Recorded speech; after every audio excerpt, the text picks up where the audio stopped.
68 milyong pisong halaga ng iniinalang shabu ang nasabat sa bypass operation sa Cebu City.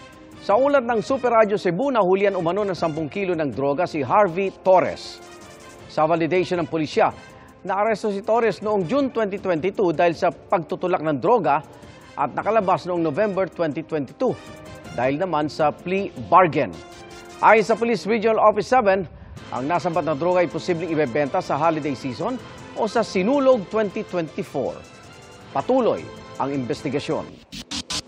Mga kaibigan, samahan niyo kaming saksiyan ng mga balita. Mag-subscribe sa GMA Integrated News sa YouTube. Para sa mga kapuso abroad, samahan niyo kami sa GMA Pinoy TV at sa www.gmanews.tv.